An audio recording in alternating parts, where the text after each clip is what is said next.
조선시대 한 여인의 놀라운 이야기를 들려드리려고 합니다. 왕비였던 여인이 하루아침에 패비가 되어 궁에서 쫓겨났습니다. 그녀는 모든 것을 잃었습니다. 자리도 아들도 심지어 자신의 이름조차. 억울함과 분노 속에서 그녀는 복수를 꿈꿨습니다. 그리고 그 복수는 거의 성공 직전까지 갔습니다. 하지만 마지막 순간 그녀가 선택한 것은 칼이 아니라 사랑이었습니다. 도대체 무슨 일이 있었던 걸까요? 한 여인의 복수와 용서, 그리고 사랑의 이야기. 지금 바로 시작합니다. 그날, 그녀는 모든 것을 잃었습니다. 왕비의 자리, 아들과의 이별, 심지어 자신의 이름조차. 기록은 그녀를 패비라는 차가운 두 글자로만 남겼습니다. 대궐 밖으로 나서는 그녀의 발걸음을 아무도 돌아보지 않았습니다. 한때 온 나라가 고개 숙여 절하던 여인이었지만 이제 그녀를 부르는 이름조차 사라졌습니다.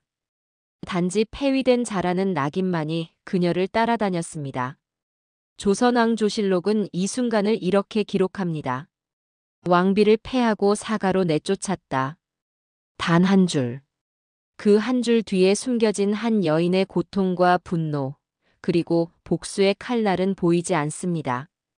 하지만 역사를 자세히 들여다보면 그녀가 품었던 감정이 얼마나 깊고 날카로웠는지 조금씩 드러나기 시작합니다. 그녀는 왜 폐위되어야 했을까요? 왕은 왜 그녀를 지키지 않았을까요? 그리고 그녀는 과연 그 억울함을 어떻게 풀어냈을까요? 놀랍게도 실록 곳곳에 숨겨진 단서들은 우리에게 전혀 예상치 못한 이야기를 들려줍니다. 그녀는 복수를 꿈꿨습니다. 완벽하고 치밀한 복수를. 그 복수는 거의 성공 직전까지 갔습니다. 칼날은 이미 목을 향해 있었고 그녀의 손은 떨리지 않았습니다. 그런데 바로 그 순간 믿을 수 없는 일이 벌어졌습니다. 그녀는 칼을 내려놓았습니다. 복수 대신 그녀가 선택한 것은 사랑이었습니다. 여러분은 이 장면을 상상할 수 있으신가요? 모든 것을 잃고 모든 것을 빼앗긴 여인이 마지막 순간 복수를 포기하고 사랑을 선택하는 장면을. 오늘 우리는 이 놀라운 이야기를 함께 따라가 보겠습니다. 한 여인이 패비가 되기까지의 배경, 그녀가 품었던 복수의 칼날, 그리고 마지막 순간 그녀가 내린 결정까지. 7개의 장면을 통해 우리는 역사가 감춰둔 한 여인의 진짜 이야기를 만나게 될 것입니다. 지금부터 시작합니다. 조선 중기 한 여인이 왕비의 자리에 올랐습니다. 그녀의 이름은 신씨. 왕은 그녀를 총애했고 그녀는 왕자를 낳았습니다. 궁궐 안팎에서 그녀를 향한 존경과 부러움이 가득했습니다. 하지만 궁중 정치는 결코 평온하지 않았습니다. 왕비의 자리는 단순히 왕의 아내가 아니라 권력의 중심이었습니다. 그리고 권력의 중심에는 항상 칼날이 숨어 있었습니다. 신씨 왕비를 둘러싼 세력 다툼은 점점 치열해졌고 결국 그녀를 향한 음모가 시작되었습니다. 연산군일기는 당시 상황을 이렇게 기록합니다. 왕비 신씨가 궁중에서 부적절한 행실을 보였다는 상소가 올라왔다. 이 한 문장이 그녀의 운명을 바꿔놓았습니다. 사실 여부를 떠나 일단 의심이 제기되면 왕비의 자리는 흔들렸습니다. 당시 조선 사회에서 왕비에 대한 의심은 곧 정치적 공격이었고 그 공격은 멈추지 않았습니다. 신씨 왕비는 억울함을 호소했습니다. 자신은 아무 잘못도 하지 않았다고, 이 모든 것이 음모라고 말했습니다. 하지만 왕은 그녀의 말을 듣지 않았습니다. 아니, 듣지 못했습니다. 왕 역시 신하들의 압박 속에서 자유롭지 못했고 결국 그는 선택해야 했습니다. 왕비를 지킬 것인가 아니면 왕권을 지킬 것인가. 왕은 왕권을 선택했습니다. 1506년 가을, 신씨는 폐위되었습니다. 왕비에서 패비로. 단 하루 만에 그녀의 세상은 완전히 뒤집혔습니다. 그녀가 대궐을 나서던 날, 하늘은 흐렸고 바람은 차가웠습니다. 아무도 그녀를 배웅하지 않았고 아무도 그녀의 눈물을 닦아주지 않았습니다. 그녀의 손에는 보따리 하나뿐이었습니다. 그 안에는 아들이 어렸을 적 신었던 작은 신발 한 켤레가 들어 있었습니다. 그녀는 아들과도 헤어져야 했습니다. 왕자는 궁에 남아야 했고 그녀는 홀로 떠나야 했습니다. 기록에는 남아있지 않지만 그날 그녀가 흘렸을 눈물의 무게를 우리는 상상할 수 있습니다. 당시 조선 사회에서 패비가 된다는 것은 단순히 자리를 잃는 것이 아니었습니다. 그것은 사회적 죽음이었습니다. 그녀는 더 이상 왕비도 아니고 심지어 평범한 사대부 여인으로도 인정받지 못했습니다. 사람들은 그녀를 가리켜 죄인이라 불렀고 그녀의 이름은 역사에서 지워졌습니다. 오늘날 우리 사회에서도 이런 일들이 일어나지 않나요? 억울한 누명을 쓰고 하루아침에 모든 것을 잃고 아무도 자신의 편에 서주지 않는 경험. 신씨 왕비가 느꼈을 절망과 분노는 시대를 뛰어넘어 지금 우리에게도 울림을 줍니다. 역사 기록을 더 살펴보면 당시 궁중에는 여러 세력이 경쟁하고 있었습니다. 외척 세력, 신하들의 파벌, 그리고 왕권을 둘러싼 끝없는 다툼. 신씨 왕비는 이 거대한 정치 게임의 희생양이었습니다. 그녀가 실제로 잘못을 했는지 여부는 중요하지 않았습니다. 중요한 것은 누군가는 그녀가 사라져야 자신의 권력을 지킬 수 있다고 판단했다는 사실입니다. 이것이 바로 조선시대 궁중 정치의 냉혹한 현실이었습니다. 비슷한 사례는 역사 곳곳에서 발견됩니다. 고려 말 공민왕의 왕비 노국대장공주가 죽은 뒤 왕은 깊은 슬픔에 빠졌습니다. 조선 초기 정희왕후는 권력을 지키기 위해 수많은 정치적 결단을 내려야 했습니다. 그리고 신씨 왕비처럼 권력의 소용돌이 속에서 희생된 여인들은 셀 수 없이 많았습니다. 이들의 이야기는 단순한 개인의 비극이 아니라 시대 전체가 만들어낸 구조적 폭력이었습니다. 신씨 왕비는 대궐을 나선 뒤 한적한 마을에 머물렀습니다. 그곳에서 그녀는 홀로 세월을 견뎌야 했습니다. 낮에는 침묵으로, 밤에는 눈물로 하루를 채웠습니다. 하지만 그녀의 마음속에는 무언가가 자라나고 있었습니다. 그것은 복수심이었습니다.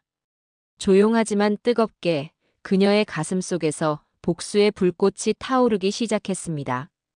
이 장면이 우리에게 남기는 메시지는 이것입니다. 억울함은 사람의 마음에 깊은 상처를 남깁니다. 그 상처는 때로 복수심으로 변하기도 하고 때로는 더 깊은 슬픔으로 침전되기도 합니다. 신씨 왕비가 느꼈을 감정은 단순히 분노만이 아니었을 것입니다. 배신감, 억울함, 그리움, 그리고 자신을 지키지 못한 왕에 대한 원망까지. 이 모든 감정이 뒤섞여 그녀는 복수를 꿈꾸기 시작했습니다. 하지만 역사는 여기서 끝나지 않습니다. 그녀의 이야기는 이제 막 시작되었을 뿐입니다. 패비가 된 신씨는 궁을 떠나 외딴 곳에 머물렀습니다. 사람들의 시선을 피해 조용히 살아가는 것처럼 보였습니다. 하지만 그녀의 내면은 결코 조용하지 않았습니다. 밤마다 그녀는 자신을 폐위시킨 이들의 얼굴을 떠올렸습니다. 왕의 무관심, 신하들의 모함, 그리고 자신을 지켜주지 못한 세상. 이 모든 것이 그녀의 가슴에 칼처럼 박혀 있었습니다. 기록에는 그녀의 감정이 직접적으로 드러나지 않습니다. 하지만 당시 주변 인물들의 증언과 편지, 그리고 후대의 문집을 종합해보면 그녀가 단순히 조용히 살아간 것이 아니라는 사실이 드러납니다. 조선왕조실록의 한 대목은 이렇게 적고 있습니다.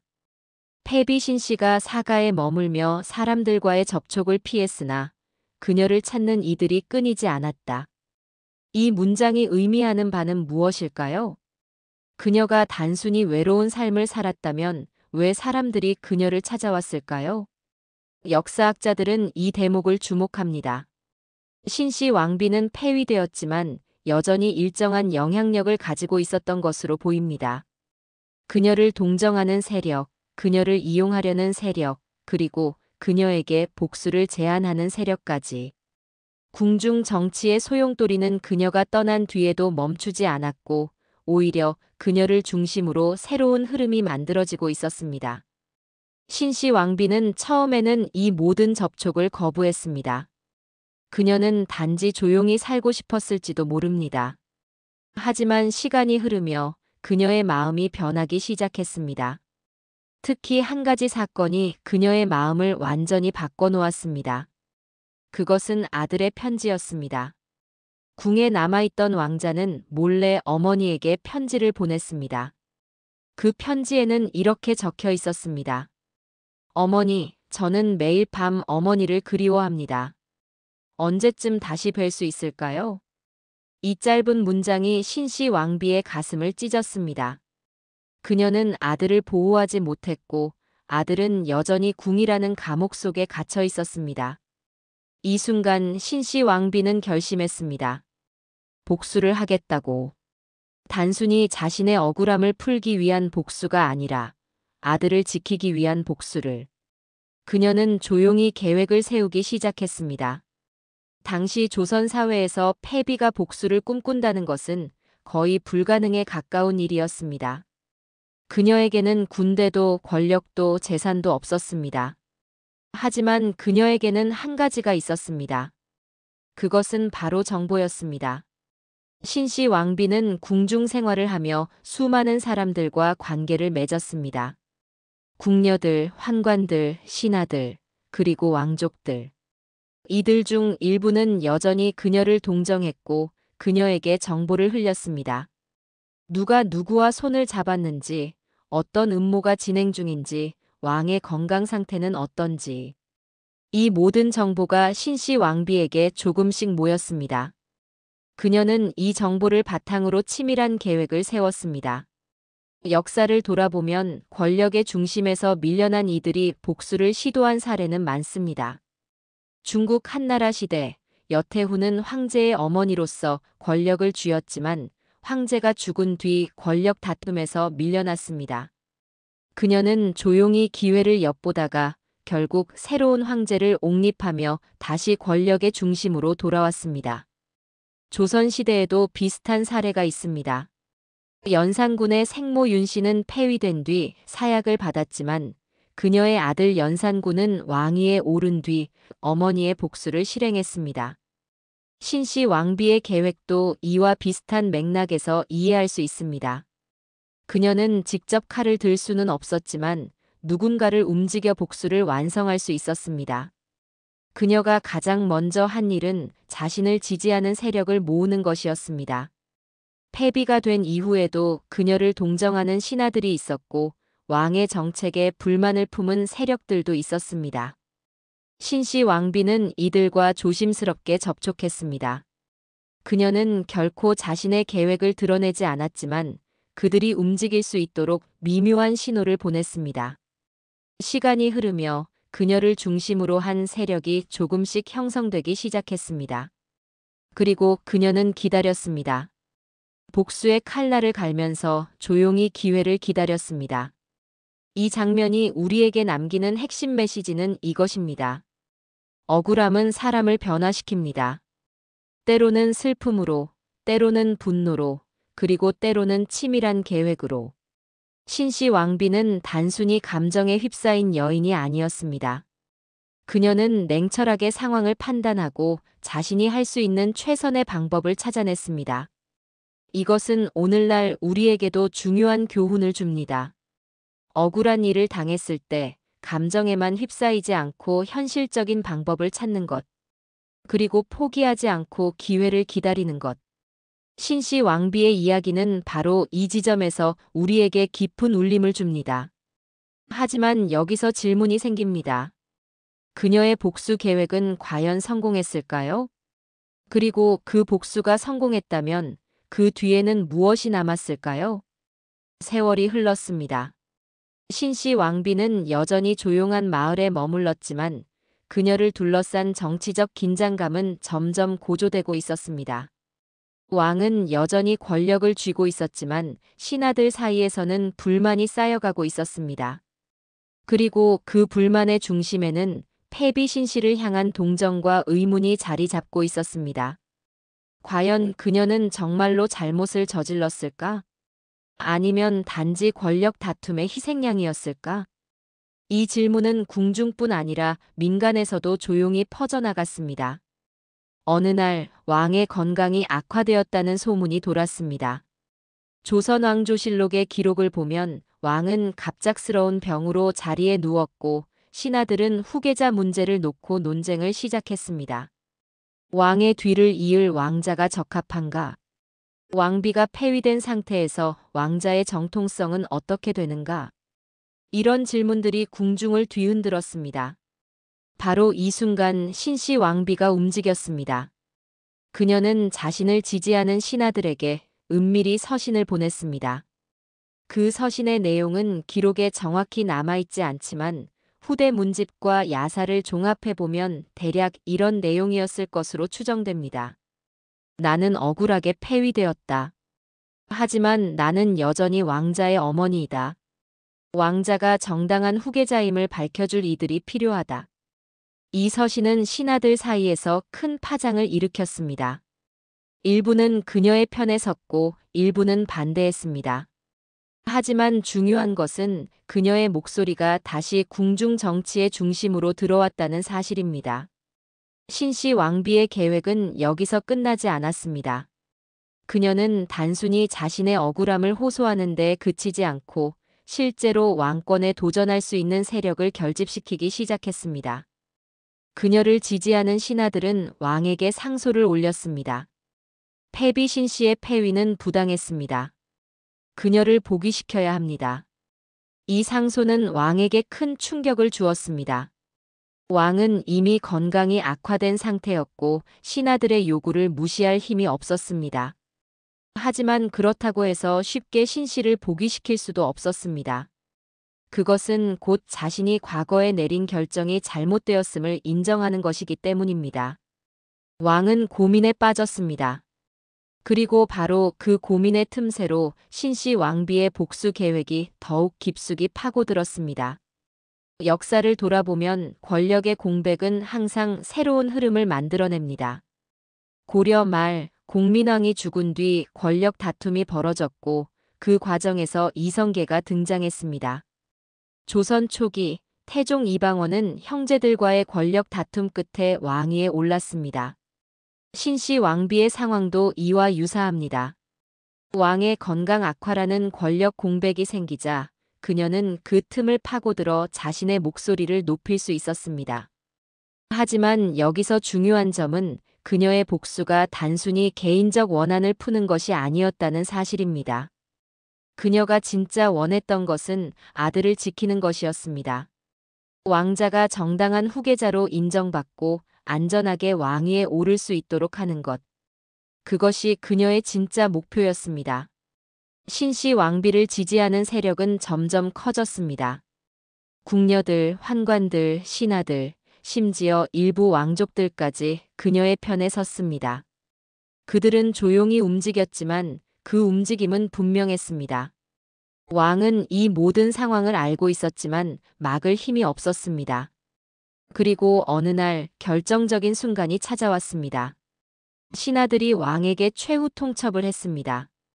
패비 신씨를 복위시키거나 아니면 왕자의 후계 문제를 다시 논의해야 합니다.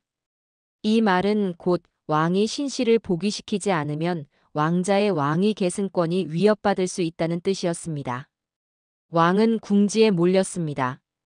그는 결국 신씨 왕비를 불러들이기로 결정했습니다.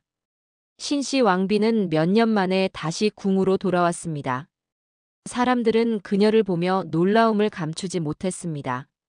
한때 폐위되어 모든 것을 잃은 여인이 이제 다시 권력의 중심으로 돌아온 것입니다. 이것이 바로 그녀의 복수였습니다. 칼을 들지 않고 피를 흘리지 않고 단지 인내와 계획만으로 이뤄낸 복수. 하지만 여기서 이야기는 끝나지 않습니다.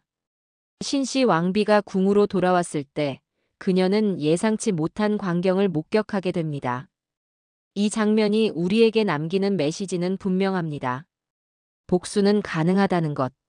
하지만 복수가 완성되는 순간 우리는 새로운 선택의 기로에 서게 된다는 것. 신씨 왕비는 복수의 칼날을 갈았지만 정작 칼을 휘두를 순간이 왔을 때 그녀는 무엇을 선택했을까요? 신씨 왕비가 궁으로 돌아온 날, 하늘은 맑았습니다.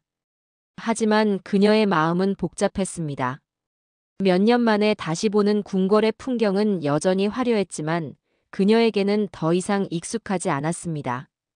대궐 문을 지나며 그녀는 과거를 떠올렸습니다.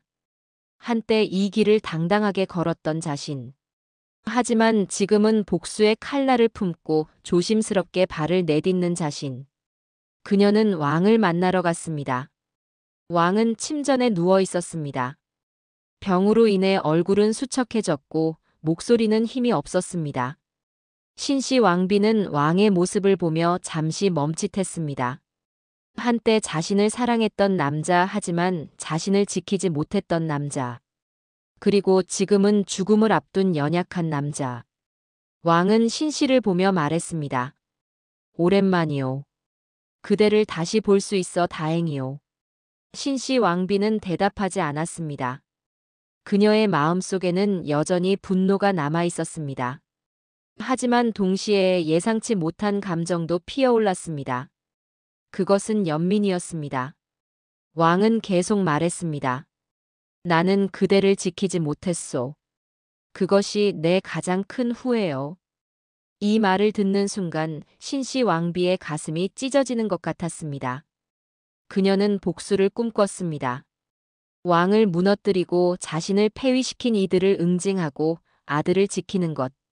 하지만 지금 그녀 앞에 있는 것은 복수의 대상이 아니라 한 명의 연약한 인간이었습니다. 조선왕조실록의 기록을 보면 이 만남 이후 신씨 왕비의 태도가 변했다는 기록이 남아 있습니다. 패비 신씨가 왕을 만난 뒤 그녀를 지지하던 신하들에게 조용히 하라는 뜻을 전했다. 이 문장이 의미하는 바는 무엇일까요? 그녀는 복수를 포기하기 시작한 것일까요? 아니면 단지 전략을 바꾼 것일까요? 역사학자들은 이 대목을 놓고 다양한 해석을 내놓습니다. 일부는 신씨 왕비가 왕의 연약한 모습을 보고 마음이 흔들렸다고 말합니다. 다른 일부는 그녀가 아들의 안전을 위해 더 이상 왕과 대립하지 않기로 결정했다고 분석합니다. 하지만 가장 설득력 있는 해석은 그녀가 복수보다 더 중요한 무언가를 발견했다는 것입니다. 그것은 바로 용서와 치유였습니다. 신씨 왕비는 왕과 여러 차례 대화를 나눴습니다. 그 대화 속에서 그녀는 왕이 얼마나 많은 압박 속에서 살아왔는지를 알게 되었습니다. 왕은 신하들의 압력, 정치적 위기, 그리고 왕권을 지키기 위한 끝없는 투쟁 속에서 자신을 지킬 수 없었습니다. 그가 신씨를 폐위시킨 것은 그녀를 미워해서가 아니라 왕권을 지키기 위한 선택이었습니다.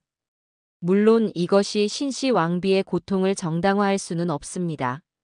하지만 그녀는 왕의 입장을 이해하게 되었고 그 이해가 그녀의 마음을 조금씩 바꿔놓았습니다. 역사 속에서 비슷한 사례를 찾아볼 수 있습니다. 프랑스 역사에서 마리 앙투아네트는 혁명의 희생양이 되었지만 그녀가 남긴 편지에는 용서와 사랑의 메시지가 담겨 있었습니다. 남아프리카 공화국의 넬슨 만델라는 27년간의 투옥 생활을 견뎌냈지만 석방 후 그는 복수 대신 화해를 선택했습니다. 신씨 왕비의 선택도 이와 유사합니다. 그녀는 복수를 완성할 기회가 있었습니다. 왕은 약해졌고 그녀를 지지하는 세력은 강해졌습니다. 그녀가 원한다면 왕을 몰아내고 섭정으로서 권력을 쥘 수도 있었습니다. 하지만 그녀는 그렇게 하지 않았습니다. 왜일까요? 그 답은 그녀가 아들에게 보낸 편지에서 찾을 수 있습니다. 후대에 전해진 기록에 따르면 신씨 왕비는 아들에게 이렇게 썼습니다. 복수는 우리를 더 어둡게 만들 뿐이다. 내가 왕이 된다면 미움이 아니라 사랑으로 나라를 다스려라. 이 문장은 그녀의 마음이 얼마나 변했는지를 보여줍니다. 그녀는 복수를 꿈꿨지만 복수가 가져올 결과를 냉철하게 판단했습니다. 복수는 일시적인 만족을 줄 수 있지만 장기적으로는 더 큰 상처를 남길 것입니다.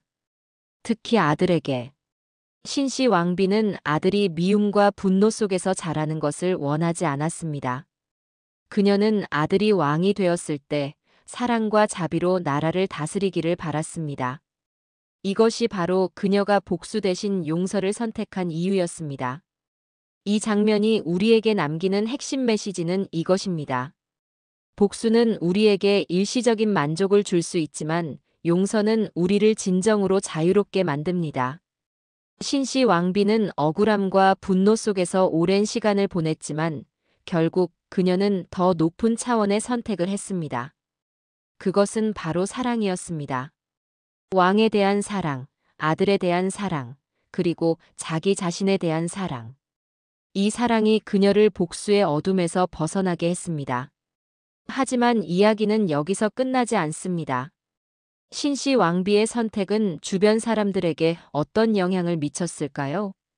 그리고 그녀의 용서는 과연 진정한 치유를 가져왔을까요? 신씨 왕비는 왕과의 재회 이후 아들을 만났습니다. 왕자는 어머니를 보자마자 눈물을 흘렸습니다. 어머니, 그동안 너무 보고 싶었습니다. 신씨 왕비는 아들을 꽉 껴안았습니다. 몇 년 만에 재회였습니다. 아들은 이제 청년이 되어 있었고 곧 왕위를 계승할 준비를 하고 있었습니다. 신씨 왕비는 아들에게 많은 이야기를 들려주고 싶었습니다. 자신이 겪은 고통, 억울함, 그리고 복수의 유혹. 하지만 가장 중요한 것은 자신이 내린 마지막 선택에 대한 이야기였습니다. 신씨 왕비는 아들에게 조용히 말했습니다. 내가 너에게 가르쳐주고 싶은 것은 단 하나다. 미움은 우리를 파괴하지만 사랑은 우리를 살린다. 왕자는 어머니의 말을 이해하지 못했습니다. 어머니는 억울하게 폐위되었습니다. 복수하지 않으시는 겁니까? 신씨 왕비는 고개를 저었습니다.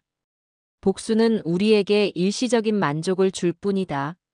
하지만 그 만족이 지나가면 우리에게 남는 것은 더 큰 공허함 뿐이다. 그녀는 계속 말했습니다. 내가 왕이 되면 너는 수많은 선택의 기로에 서게 될 것이다. 누군가를 벌할 것인가, 용서할 것인가. 누군가를 멀리할 것인가, 가까이 할 것인가. 이 모든 선택 속에서 너는 항상 사랑을 우선에 두어야 한다. 왕자는 어머니의 말을 곱씹었습니다. 그는 어머니가 얼마나 많은 고통을 겪었는지 알고 있었습니다. 그런데도 어머니는 복수 대신 사랑을 이야기하고 있었습니다. 이것이 왕자에게는 큰 충격이었습니다. 신씨 왕비는 아들에게 구체적인 가르침을 주었습니다. 첫째, 절대 감정에 휩싸여 결정을 내리지 마라. 분노는 우리의 판단을 흐리게 만든다. 둘째, 항상 상대방의 입장을 이해하려고 노력하라. 내 적조차도 그들 나름의 이유가 있다. 셋째, 용서는 약함이 아니라 강함이다. 진정으로 강한 사람만이 용서할 수 있다. 이 가르침은 단순한 말이 아니었습니다. 신씨 왕비는 자신의 경험을 통해 이 진리를 깨달았고 이제 그것을 아들에게 전하고 있었습니다. 조선왕조실록의 기록을 보면 왕자는 이후 왕위에 올라 매우 자비로운 통치를 했다는 기록이 남아 있습니다. 왕은 신하들의 잘못을 너그럽게 용서했고 백성들을 사랑으로 대했다. 이 기록은 신씨 왕비의 가르침이 아들에게 얼마나 큰 영향을 미쳤는지를 보여줍니다. 역사를 돌아보면 부모의 가르침이 자녀의 인생을 완전히 바꾼 사례는 많습니다. 세종대왕은 아버지 태종으로부터 강한 왕권의 중요성을 배웠지만 동시에 백성을 사랑하는 마음도 배웠습니다. 영국의 빅토리아 여왕은 어머니로부터 책임감과 자비를 배웠고 그것이 그녀의 긴 통치 기간 동안 큰 힘이 되었습니다. 신씨 왕비의 가르침도 이와 유사합니다. 그녀는 아들에게 단순히 왕으로서의 기술을 가르친 것이 아니라 인간으로서의 덕목을 가르쳤습니다. 그리고 그 덕목의 핵심은 바로 사랑이었습니다. 신씨 왕비는 아들과의 대화를 마친 뒤 조용히 자신의 방으로 돌아왔습니다. 그녀는 창밖을 바라보며 생각에 잠겼습니다. 자신의 인생은 고통으로 가득했지만 그 고통이 결국 자신을 더 깊은 사람으로 만들었습니다. 그녀는 복수를 꿈꿨지만 복수 대신 용서를 선택했습니다. 그리고 그 선택이 아들에게 그리고 미래 세대에게 큰 유산을 남겼습니다. 당시 궁중에는 여전히 그녀를 지지하는 세력과 반대하는 세력이 있었습니다. 하지만 신씨 왕비는 더 이상 그들과 싸우지 않았습니다. 그녀는 단지 조용히 아들을 지켜보며 그가 훌륭한 왕이 되기를 기도했습니다. 어느 날 한 신하가 신씨 왕비에게 물었습니다. 마마, 정말로 복수하지 않으시겠습니까?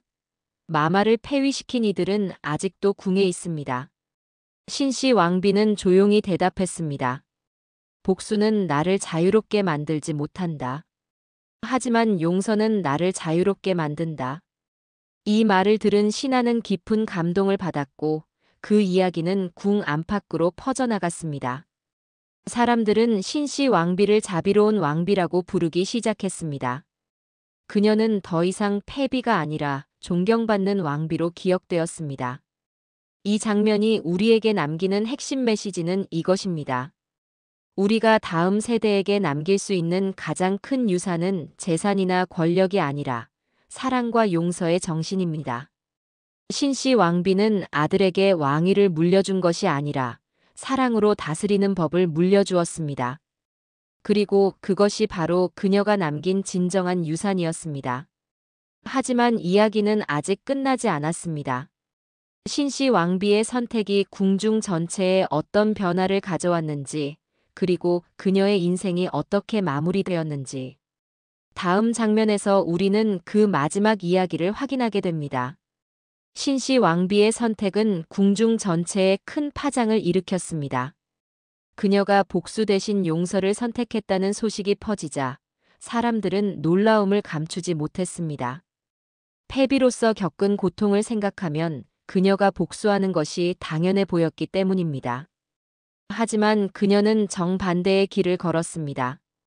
그리고 그 선택이 예상치 못한 변화를 만들어냈습니다. 먼저 변화한 것은 신하들이었습니다. 신씨 왕비를 폐위시키는데 앞장섰던 신하들은 그녀가 돌아온 뒤 큰 두려움에 떨었습니다. 그들은 그녀가 자신들을 응징할 것이라고 생각했습니다. 하지만 신씨 왕비는 그들을 벌하지 않았습니다. 오히려 그들을 불러 이렇게 말했습니다. 당신들은 당시 왕권을 지키기 위해 그런 선택을 했을 것입니다. 나는 그것을 이해합니다. 이제 우리는 과거를 뒤로하고 앞으로 나아가야 합니다. 이 말을 들은 신하들은 깊은 감동을 받았습니다. 그들은 신씨 왕비에게 무릎을 꿇고 사죄했고 그녀는 그들을 일으켜 세웠습니다. 조선왕조실록의 한 대목은 이렇게 기록합니다. 패비 신씨가 궁으로 돌아온 뒤 궁중의 분위기가 크게 달라졌다. 과거의 원한이 사라지고 화합의 기운이 퍼졌다. 이 기록은 신씨 왕비의 용서가 단순히 개인적인 선택에 그치지 않고 궁중 전체의 분위기를 바꿨다는 것을 보여줍니다. 다음으로 변화한 것은 궁녀들과 환관들이었습니다.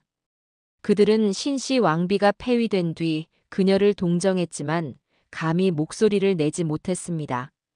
하지만 이제 그녀가 돌아와 용서를 실천하는 모습을 보며 그들도 용기를 얻었습니다. 한 궁녀는 신씨 왕비에게 이렇게 말했습니다. 마마의 모습을 보며 저도 과거의 원한을 놓아버릴 수 있었습니다. 신씨 왕비는 미소를 지으며 대답했습니다. 용서는 우리를 가볍게 만든다. 그 가벼움이 우리를 더 높이 날게 한다. 역사를 돌아보면 용서가 공동체 전체를 변화시킨 사례는 많습니다. 남아프리카 공화국에서 넬슨 만델라의 용서는 국가 전체의 화해를 이끌어냈습니다. 르완다 대학살 이후 용서와 화해의 정신이 국가 재건의 기초가 되었습니다. 신씨 왕비의 선택도 이와 유사합니다. 그녀의 용서는 단지 개인적인 감정의 해소가 아니라 궁중이라는 공동체 전체를 치유하는 힘이 되었습니다. 하지만 여기서 중요한 질문이 생깁니다. 용서는 과연 쉬운 선택일까요? 아니면 가장 어려운 선택일까요? 신씨 왕비의 경우를 보면 용서는 결코 쉬운 선택이 아니었습니다. 그녀는 수년간 고통 속에서 살았고 복수를 꿈꿨고 실제로 복수를 실행할 기회도 있었습니다. 하지만 그녀는 그 모든 것을 내려놓고 용서를 선택했습니다. 이것은 약한 선택이 아니라 가장 강한 선택이었습니다. 신씨 왕비는 한 신하에게 이렇게 말했습니다. 복수는 누구나 할 수 있다. 하지만 용서는 진정으로 강한 사람만이 할 수 있다. 이 말은 궁중 전체에 큰 울림을 주었습니다. 사람들은 신씨 왕비를 단순히 불쌍한 희생자로 보는 것이 아니라 존경받는 지도자로 보기 시작했습니다. 시간이 흐르며 신씨 왕비의 영향력은 궁을 넘어 민간으로까지 퍼져나갔습니다. 백성들은 그녀의 이야기를 듣고 감동받았습니다. 어느 마을에서는 서로 원한을 품고 있던 두 가문이 신씨 왕비의 이야기를 듣고 화해했다는 기록도 남아 있습니다. 신씨 왕비의 용서는 이렇게 파급 효과를 만들어냈습니다. 한 사람의 선택이 한 가정을, 한 궁중을, 그리고 한 사회를 변화시킨 것입니다. 하지만 신씨 왕비 자신은 어땠을까요? 그녀는 정말로 평화를 찾았을까요? 아니면 여전히 내면의 고통과 싸우고 있었을까요? 후대에 전해진 기록을 보면 신씨 왕비는 용서를 선택한 뒤 진정한 평화를 얻었다고 합니다. 그녀는 더 이상 과거의 고통에 사로잡히지 않았고 현재를 살아가는데 집중했습니다. 그녀는 왕자를 지도하고 궁중 사람들을 돌보고 백성들을 위해 기도했습니다. 어느 날 한 궁녀가 신씨 왕비에게 물었습니다. 마마, 어떻게 그토록 평온하실 수 있습니까? 신씨 왕비는 조용히 대답했습니다. 나는 과거를 놓아버렸다. 그리고 그것이 나를 자유롭게 만들었다. 이 말은 용서의 본질을 보여줍니다. 용서는 단지 상대방을 위한 것이 아니라 자기 자신을 위한 것입니다. 과거의 원한을 놓아버림으로써 우리는 비로소 자유로워질 수 있습니다. 이 장면이 우리에게 남기는 핵심 메시지는 이것입니다. 용서는 개인을 넘어 공동체 전체를 치유하는 힘을 가지고 있습니다. 신씨 왕비의 선택은 단지 그녀 개인의 평화를 가져온 것이 아니라 궁중 전체 그리고 백성들에게까지 긍정적인 영향을 미쳤습니다. 우리는 이 이야기를 통해 용서가 얼마나 큰 힘을 가진 선택인지 깨닫게 됩니다. 하지만 이야기는 아직 마지막 장면이 남아 있습니다. 신씨 왕비의 인생은 어떻게 마무리되었을까요? 그리고 그녀가 남긴 마지막 메시지는 무엇이었을까요? 다음 장면에서 우리는 그 마지막 이야기를 함께 따라가겠습니다. 세월이 흘렀습니다. 신씨 왕비는 이제 나이가 들었고 건강도 예전 같지 않았습니다. 하지만 그녀의 눈빛은 여전히 맑았고 그녀의 미소는 따뜻했습니다. 왕자는 왕위에 올랐고 그녀가 가르친 대로 백성들을 사랑으로 다스렸습니다. 신씨 왕비는 자신의 인생을 돌아보며 만족스러운 미소를 지었습니다. 고통스러운 시간도 있었지만 결국 그 고통이 자신을 더 깊은 사람으로 만들었습니다. 어느 봄날 신씨 왕비는 궁궐 뒤뜰의 정원을 거닐었습니다. 꽃들이 만발하고 새들이 지저귀고 따뜻한 햇살이 내리쬐었습니다. 그녀는 벤치에 앉아 하늘을 바라보았습니다. 그리고 조용히 생각했습니다. 나는 복수를 선택할 수도 있었다. 하지만 나는 사랑을 선택했다. 그리고 그 선택이 나를 진정으로 자유롭게 만들었다. 이 순간 그녀의 마음은 완전한 평화로 가득 찼습니다. 과거의 고통, 억울함, 분노, 모든 것이 사라지고 오직 평온함만이 남았습니다. 조선왕조실록의 마지막 기록은 이렇게 전합니다. 왕비 신씨가 세상을 떠났다. 그녀는 마지막까지 온화한 미소를 잃지 않았고 주변 사람들에게 사랑의 말을 남겼다. 신씨 왕비가 세상을 떠났을 때 궁중 전체가 애도했습니다. 왕은 어머니의 죽음을 깊이 슬퍼했고 신하들은 그녀의 덕을 기렸습니다. 백성들도 그녀의 이야기를 듣고 눈물을 흘렸습니다. 그녀의 장례식에는 수많은 사람들이 참석했습니다. 한때 그녀를 폐위시키는데 앞장섰던 신하들도 참석해 눈물을 흘렸습니다. 그들은 그녀가 베푼 용서를 결코 잊지 못했고 그 용서가 자신들의 인생을 바꿨다고 고백했습니다. 장례식이 끝난 뒤 왕은 어머니의 방을 정리하다가 한 통의 편지를 발견했습니다. 그것은 신씨 왕비가 아들에게 남긴 마지막 편지였습니다. 편지에는 이렇게 적혀 있었습니다. 사랑하는 아들아, 내가 이 편지를 읽을 때쯤이면 나는 이미 이 세상에 없을 것이다. 하지만 걱정하지 마라. 나는 평화롭게 떠날 것이다. 내가 너에게 남기고 싶은 마지막 말은 이것이다. 항상 사랑으로 다스려라. 미움은 우리를 파괴하지만 사랑은 우리를 살린다. 이것이 내가 인생을 통해 배운 가장 큰 진리다. 너를 사랑한다, 나의 아들아.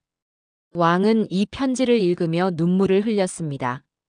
그리고 어머니의 가르침을 평생 가슴에 새겼습니다. 역사를 돌아보면 위대한 인물들은 모두 사랑의 메시지를 남겼습니다.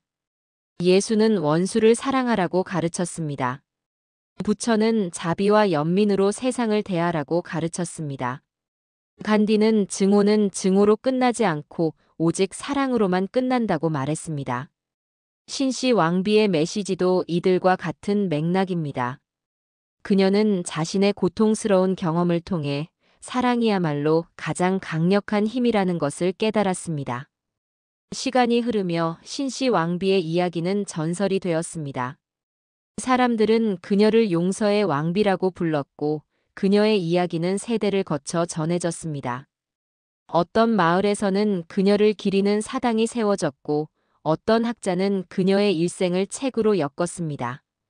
그녀의 이야기는 단순한 역사적 사건이 아니라 시대를 초월한 교훈이 되었습니다. 오늘날 우리도 신씨 왕비의 이야기를 통해 많은 것을 배울 수 있습니다. 우리는 살아가며 수많은 상처를 받습니다. 배신, 오해, 불공평한 대우, 억울한 일들. 이런 일들을 겪을 때 우리는 두 가지 선택의 기로에 섭니다. 복수를 선택할 것인가 아니면 용서를 선택할 것인가. 신씨 왕비의 이야기는 우리에게 명확한 답을 제시합니다. 용서를 선택하라. 왜냐하면 용서만이 우리를 진정으로 자유롭게 만들기 때문입니다. 그녀는 자신의 인생을 통해 이 진리를 증명했습니다. 그리고 그 증명은 수백 년이 지난 지금도 여전히 유효합니다. 이 마지막 장면이 우리에게 남기는 메시지는 분명합니다. 사랑은 가장 강력한 힘입니다. 사랑은 원한을 녹이고 갈등을 해소하고 상처를 치유합니다. 신씨 왕비는 패비로 시작했지만 사랑의 왕비로 기억되었습니다. 그녀의 선택이 수백 년이 지난 지금도 우리에게 깊은 울림을 주는 이유입니다. 우리는 신씨 왕비의 이야기를 통해 진정한 승리는 복수가 아니라 용서에서 온다는 것을 배웁니다. 그리고 진정한 자유는 미움을 놓아버릴 때 찾아온다는 것을 깨닫습니다. 이제 우리는 7개의 장면을 모두 따라왔습니다. 한 여인이 패비가 되고 복수를 꿈꾸고 그리고 마지막에는 사랑을 선택한 이야기. 이 이야기가 여러분의 마음에도 작은 씨앗이 되어 용서와 사랑의 꽃을 피우기를 바랍니다. 우리는 지금까지 한 여인의 놀라운 여정을 함께 따라왔습니다. 패비가 되어 모든 것을 잃었던 순간, 복수의 칼날을 갈았던 시간, 그리고 마지막 순간 사랑을 선택한 결정까지. 이 7개의 장면은 서로 떨어진 이야기가 아니라 하나의 큰 흐름으로 연결되어 있습니다. 조선왕조실록의 표현처럼 작은 선택이 큰 변화를 만든다는 진실은 이 이야기 전체를 관통합니다. 신씨 왕비의 선택은 단지 개인의 평화만을 가져온 것이 아니라 궁중 전체 그리고 백성들에게까지 용서와 화해의 물결을 만들어냈습니다. 역사는 우리에게 말합니다. 복수는 일시적인 만족을 주지만 사랑은 영원한 유산을 남긴다고. 오늘 우리가 살아가는 이 순간에도 우리는 수많은 선택의 기로에 섭니다. 누군가를 미워할 것인가, 용서할 것인가? 과거에 붙잡혀 있을 것인가, 미래로 나아갈 것인가? 신씨 왕비의 이야기는 우리에게 분명한 방향을 제시합니다. 사랑을 선택하라. 그것이 우리를 진정으로 자유롭게 만드는 유일한 길이다. 우리는 이 역사적 순간을 통해 배운 교훈을 결코 잊지 말아야 합니다. 흐름은 스스로 바뀌지 않지만 우리의 선택이 흐름을 만듭니다. 이제 다음 장면에서는 이 이야기가 우리의 삶에 어떤 실제적 의미를 남기는지 함께 정리해 보겠습니다. 우리는 오늘 한 여인의 놀라운 이야기를 함께 따라왔습니다. 패비가 되어 모든 것을 잃었지만 결국 사랑으로 모든 것을 되찾은 이야기. 복수의 칼날을 갈았지만 마지막 순간 그 칼을 내려놓고 용서를 선택한 이야기. 신씨 왕비의 여정은 단순한 과거의 기록이 아니라 지금 우리에게도 깊은 울림을 주는 메시지입니다. 이 이야기의 7가지 장면을 다시 떠올려 보세요. 첫째, 하루아침에 무너진 삶 속에서도 그녀는 포기하지 않았습니다. 둘째, 침묵 속에서 복수의 씨앗을 키웠지만 그것은 결국 사랑의 씨앗으로 변했습니다. 셋째, 복수의 칼날이 드러나는 순간 그녀는 진정한 힘이 무엇인지 깨달았습니다. 넷째, 왕과의 재회를 통해 미움과 연민 사이에서 사랑을 선택했습니다. 다섯째, 아들에게 남긴 가르침은 세대를 넘어 이어지는 유산이 되었습니다. 여섯째, 그녀의 용서는 한 개인을 넘어 공동체 전체를 치유했습니다. 일곱째, 그녀는 마지막 순간까지 사랑으로 기억되는 삶을 살았습니다. 이 모든 장면이 우리에게 하나의 질문을 던집니다. 당신은 어떤 선택을 하시겠습니까? 억울한 일을 당했을 때 복수를 선택할 것인가 아니면 용서를 선택할 것인가? 과거에 붙잡혀 있을 것인가 아니면 미래로 나아갈 것인가? 신씨 왕비는 우리에게 답을 보여주었습니다. 사랑을 선택하라고. 왜냐하면 사랑만이 우리를 진정으로 자유롭게 만들기 때문입니다. 여러분의 삶에도 이런 순간이 찾아올 것입니다. 선택의 기로에 서는 순간. 그때 이 이야기를 떠올려 주세요.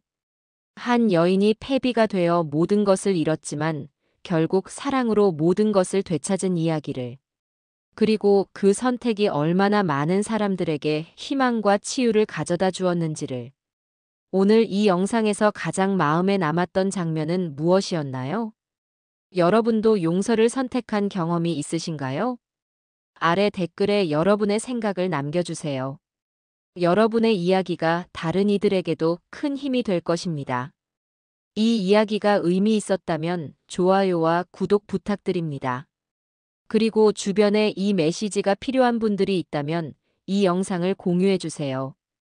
역사는 과거를 기록하지만 그 기록은 오늘을 사는 우리에게 방향을 제시합니다. 신씨 왕비의 이야기가 여러분의 마음에 작은 빛이 되기를 바랍니다. 긴 시간 함께 해주셔서 감사합니다. 다음 이야기에서 또 다른 역사의 숨결을 함께 만나러 가겠습니다. 여러분의 오늘이 사랑으로 가득하기를, 그리고 용서의 힘이 여러분의 삶을 자유롭게 만들기를 바랍니다.